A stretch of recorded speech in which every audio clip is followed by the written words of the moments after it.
প্রিয় বন্ধুরা, আসসালামু আলাইকুম। আমিরুল ইসলামের নীতিকথার গল্প থেকে আমি পড়তে যাচ্ছি আরও একটি গল্প। নাম মায়ের মুখের হাসি।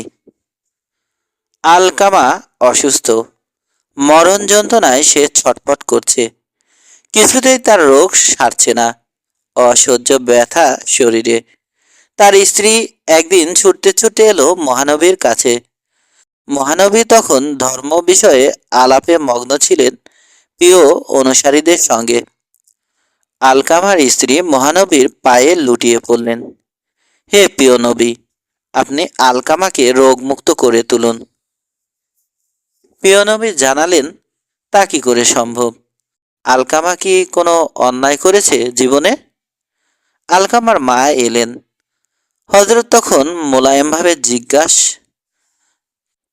জিজ্ঞাসা করলেন, মা, আলকামা কি আপনার সঙ্গে কখনো কোনো বেয়াদবি করেছে?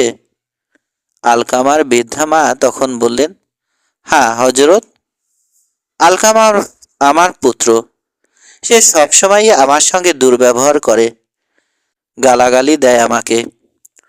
মহানবী তখন তার অনুসারীদের বললেন, তোমরা আলকামাকে ধরে নিয়ে এসো, জোগাড় করো কিছু জ্বালানি কাঠ, ওকে জীবন্ত পুড়িয়ে হত্যা করা হবে। যে সন্তান তার মার সঙ্গে দুর্ব্যবহার করে তার বেঁচে থাকার অধিকার নেই। এই শুনে বৃদ্ধা মাতা কান্না শুরু করলেন। শত হলেও তিনি জননী, পুত্র তার প্রাণেরও অধিক। তিনি তো আর পুত্রের মৃত্যু কামনা করতে পারেন না। স্নেহে তিনি বিগলিত হয়ে উঠলেন। চোখের সামনে তার পুত্র সন্তান পুড়ে মরবে, এটা কি তিনি সহ্য করতে পারেন? কোনো মাতাই তা পারেন না। কান্না চাপা কণ্ঠে মহানবীকে তিনি বললেন, হে নবী, আলকামার প্রতি আমার কোনো অভিযোগ নেই। আমি তো আলকামার মা। আলকামাকে আপনি ক্ষমা করুন। মহানবী আলকামাকে ক্ষমা করলেন। দুরারোগ্য ব্যাধিতে আক্রান্ত হয়ে কিছুদিন পরেই আলকামা মৃত্যুবরণ করল।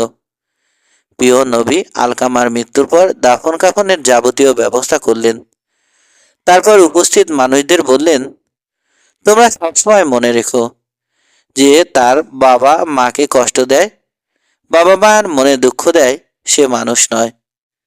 মাতার অশ্রুর চেয়ে মূল্যবান আর কিছু নেই। মায়ের অভিশাপই পৃথিবীতে সবচেয়ে বড় অভিশাপ। এ কথা আমাদের সবসময় মনে রাখতে হবে। বাবা মায়ের চেয়ে প্রিয়জন এই পৃথিবীতে কেউ নেই। বাবা মায়ের মুখে হাসি ফোটানোর চেয়ে বড় ইবাদত পৃথিবীতে কিছু হতে পারে না।